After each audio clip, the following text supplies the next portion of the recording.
Brazilian player received lucrative offers from Saudi Arabia and had seriously considered moving to Al Hilal last summer after a chat with Neymar, before deciding to stay after being persuaded by his wife. Yamal. The only exception, Lamine Yamal, is the only untouchable name in Barcelona at the moment. The young star scored 16 goals and provided 24 assists this season, making him a Ballon d'Or contender and forming a powerful attacking trio with Rafinha and Lewandowski. Unprecedented decision from the board. Sporting director Deco confirmed that the club will consider any offer for most of its players, aiming to improve the financial situation before the new season begins. According to Diario Sport, this summer could see the departure of Iñaki Peña, Ronald Araujo, Hector Fort, Fermín López, Gavi, Pablo Torre, Pau Victor, and Ansu Fati, with expected offers coming from Saudi clubs. The newspaper also noted strong interest from Saudi clubs in these names, especially as they continue to target top-tier players. As for Frenkie de Jong, he remains a source of controversy within the club. His contract expires in the summer of 2026, but Barcelona does not intend to keep any player whose deal ends in just one season. Negotiations are ongoing to renew his contract, and if they fail, the club may move to sell him this summer. Rafinha on the table. Barcelona coach. I expect Ancelotti to succeed with Brazil. The German Hansi Flick, coach of Barcelona, praised Espanyol's strength ahead of their clash on Thursday as part of the 36th round of La Liga. Suggested topics Flick said in the pre-match press conference. It's a derby. Espanyol have performed very well in the second half of the season. They have good and influential players and have improved a lot. They have a clear playing style and know exactly what they want to do. He added, Kubarsi is fine. He completed training after suffering a knock, but he can play tomorrow. Lewandowski is also fine and ready to play. Flick was asked whether he would prefer to win the title tonight, depending on the Real Madrid versus Mallorca result, or tomorrow against Espanyol. He replied, I haven't decided yet whether I'll watch the match. It's about whether that will bring me luck or not, but I'll know what happened. For us, the important thing is tomorrow's game. Regarding whether Szczęsny will start or there's a chance Ter Stegen could play, Flick commented, I won't talk about the starting lineup. Sorry. He continued, I haven't planned for next season. It's important we finish our matches, then we can talk about everything. Now is not the time to think about next season. We must stay focused and not think about other matters. We have to stay committed. He added, I think Ancelotti has done an excellent job at Real Madrid and achieved many successes. He's a gentleman and one of the best and most successful managers in the world. I wish him all the best. He'll find a great team and can continue to succeed with Brazil. When asked whether he feels responsible for the changes happening at Real Madrid, he replied, I don't think about other teams. All my energy is focused on Barcelona. I love working for this club. It's a great job, and our fans support us. I respect everyone in my staff. I have enough on my plate here. He continued, I don't think it's right to talk or think about celebrations before the match. We must focus on the game. I saw what happened 2 years ago on TV. Things must be done respectfully. We have to fight for the 3 points, and afterwards, we'll do what's appropriate. He added, I have 3 options to replace Inigo. There's also Garcia, Christensen, and Araujo. Andreas is in good condition. I see him performing excellently. He's fantastic and playing at a good level. I didn't like what happened with Ronald in Milan. He went on. I always protect my players. We all made mistakes in that match, that's life. But it's also about respect. Araujo needs to be protected. Everyone in this field has faced similar situations, and we must handle them well. We need to know how to manage these matters, and we must protect him. When asked whether he'd write a book about his victories in El Clasico, he said, I've already written a book, and I won't write another. I'm happy for the fans, for the way we played in those 4 matches, and for the comeback in the last game. He concluded, It was wonderful to see what happened in El Clasico. They didn't touch the ball in our area because of our playing style. 24 minutes without them touching the ball in our stadium. That number, it seemed incredible to me, and it's something we can be proud of. I'm happy because I know it matters to the fans. Barcelona plans to sack 8 players.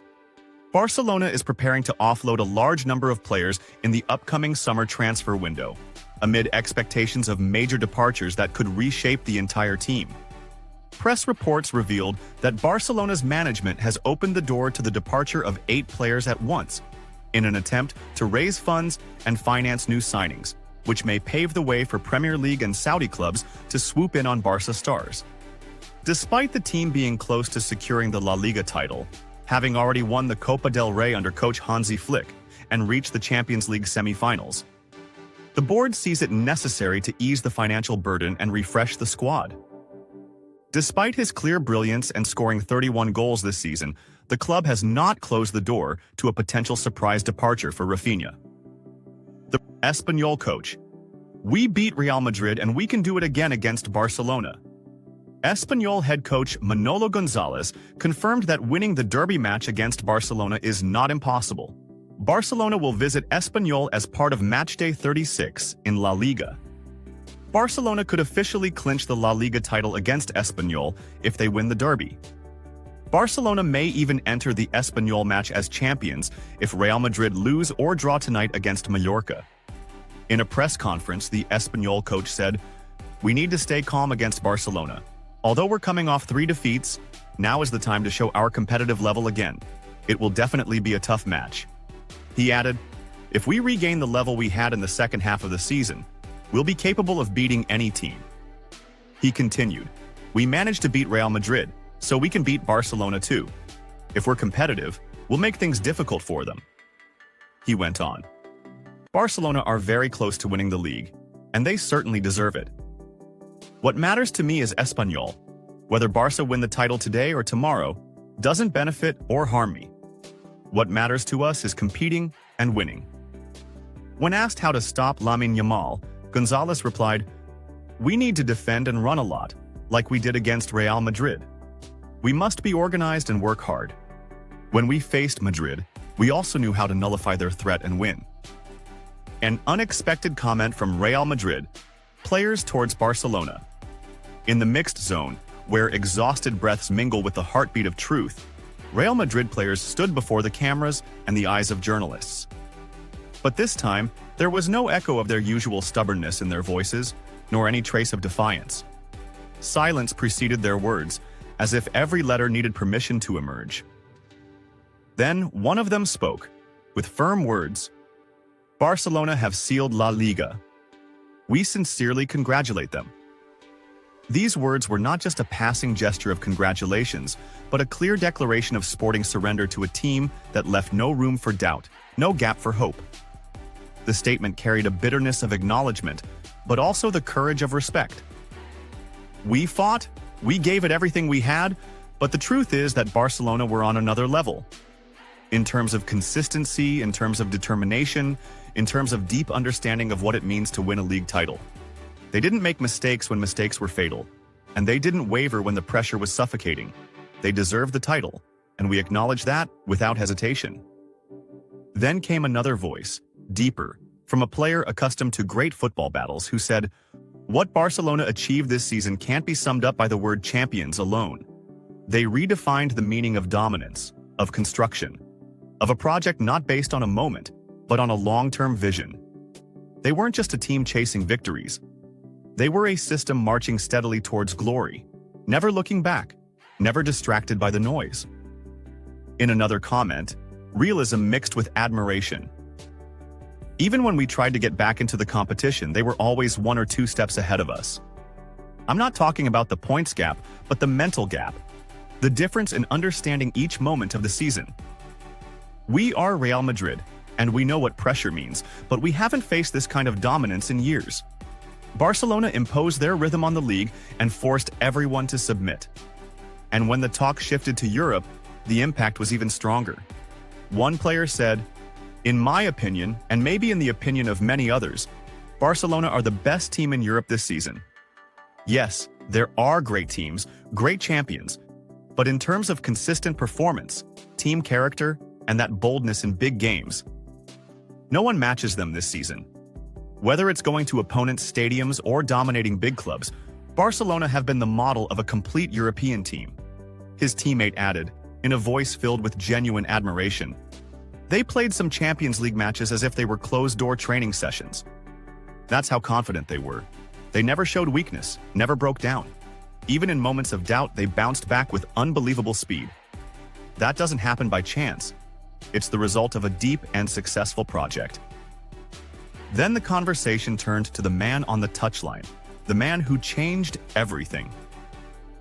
With the arrival of the new coach, Barcelona became something else, entirely. Honestly, we no longer know where to begin when facing them. Do we close the wings? They break through the middle? Do we press? They outmaneuver us with their dazzling movement. Do we wait for them? They make us chase the ball like children. This coach has built a team that's unpredictable in its movements, and no player can be underestimated. The admiration continued to grow, reaching what they described as Barcelona's greatest treasure. What's truly terrifying is the new generation that Barcelona possesses. Young players with small ages but minds that seem to have played 100 Champions League matches. These aren't just promising talents, they're already current stars. You see them playing with confidence, awareness, as if they were born for this moment. They are the future, yes, but also the present. And if this team continues to support them, believe me, European football will be ruled from Catalonia for years to come. In a reflective tone, one of the veterans said, "We at Real Madrid know the value of history, and we know how to rise from moments of downfall. But we also know when to face reality. And the reality now is that Barcelona are ahead of us in everything. In cohesion, in planning, in performance, and in the future. They have surpassed us, and we must work twice as hard if we want to come back." Then one of the players concluded his remarks, his eyes shining with a hint of sadness and a great deal of respect.